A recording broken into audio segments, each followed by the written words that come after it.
सभी को नमस्कार।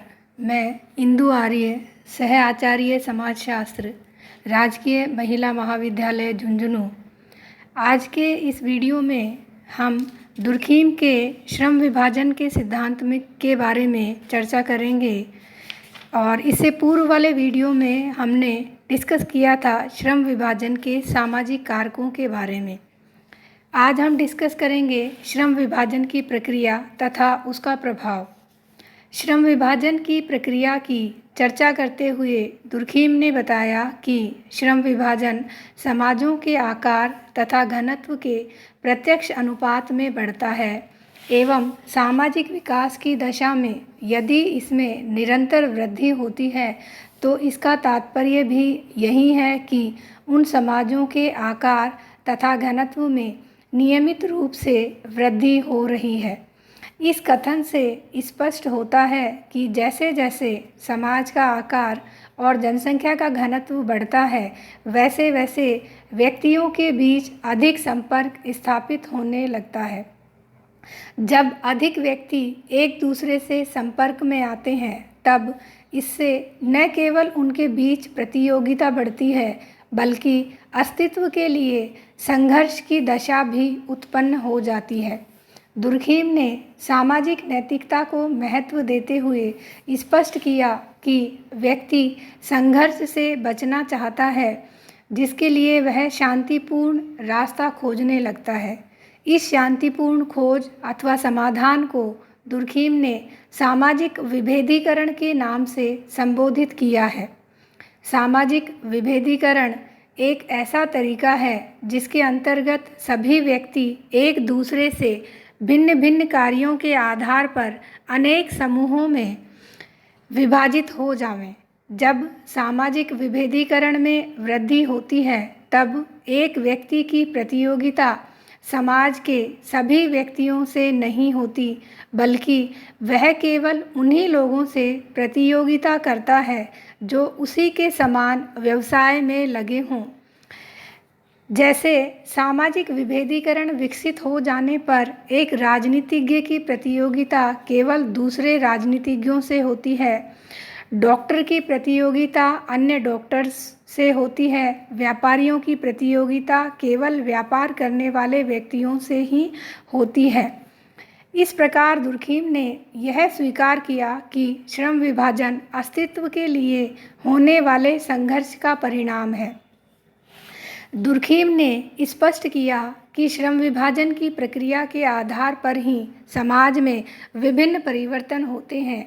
इन्हीं परिवर्तनों के कारण सामाजिक संरचना में भी परिवर्तन उत्पन्न हो जाते हैं। श्रम विभाजन की दशा समाज में जो परिवर्तन उत्पन्न करती है अथवा यह जिस रूप में समाज को प्रभावित करती है, दुर्खीम ने अपने चिंतन के आधार पर उसे निम्नांकित क्षेत्रों में स्पष्ट किया है। इन्हें हम श्रम विभाजन के परिणाम के रूप में भी देख सकते हैं। सबसे पहला उन्होंने बताया है विशेषीकरण।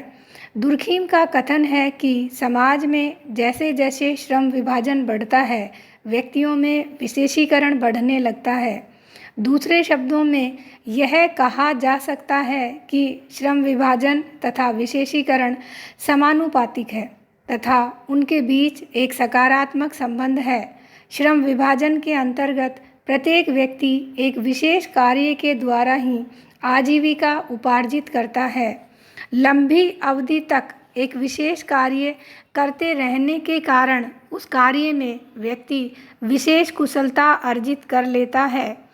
कालांतर में संपूर्ण समाज कुछ ऐसे समूहों में विभाजित हो जाता है जो एक विशेष कार्य करने में दक्ष होते हैं। श्रम विभाजन के इस प्रभाव का उल्लेख करते हुए रसेल तथा हीरालाल ने अपनी पुस्तक caste and tribes of central province में यह स्पष्ट किया है कि भारत में विभिन्न जातियों को एक विशेष कार्य करने को इसलिए विशेष कुशलता प्राप्त हो सकी क्योंकि यहाँ व्यावसायिक आधार पर जातियों का निर्माण एवं पुनः विभाजन श्रम विभाजन के सामाजिक स्वरूप का ही परिणाम है।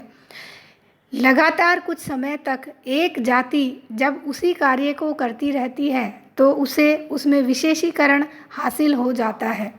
इस प्रकार दुर्खीम ने विशेषीकरण को श्रम विभाजन का पहला परिणाम बताया है। दूसरा है प्रतियोगिता। दुर्खीम ने बताया कि समाज में श्रम विभाजन के कारण जब अनेक व्यक्ति अपने अपने कार्य में विशेष कुशलता प्राप्त कर लेते हैं तब वे समान व्यवसाय में लगे हुए व्यक्तियों के बीच में प्रतियोगिता होने लगती है।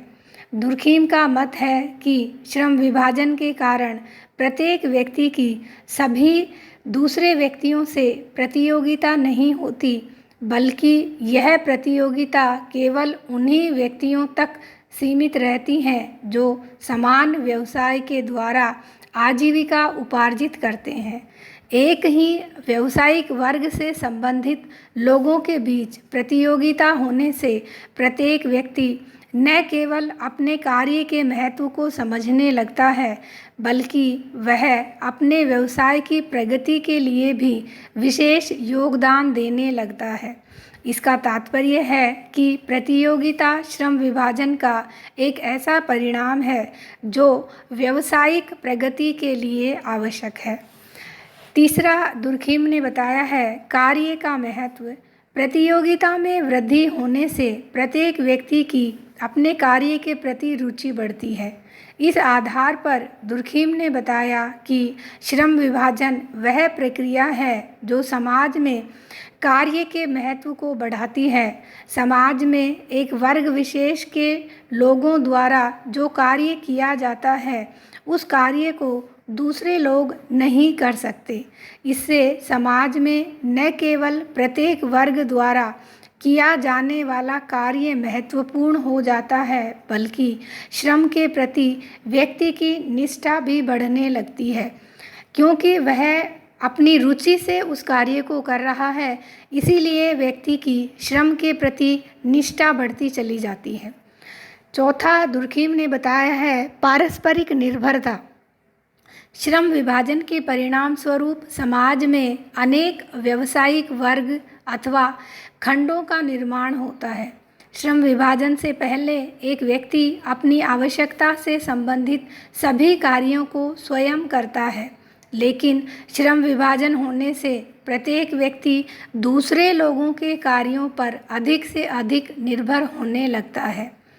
उदाहरण के लिए कुछ समय पहले तक एक किसान अपनी आवश्यकता की सभी वस्तुओं का निर्माण स्वयं कर लेता था, लेकिन समाज में श्रम विभाजन बढ़ने के पश्चात आज एक किसान अपने हल के लिए बढ़ाई पर, वस्त्रों के लिए जुलाहों पर और अन्य वस्तुओं के लिए दूसरे व्यवसायों में लगे लोगों पर निर्भर रहने लगा।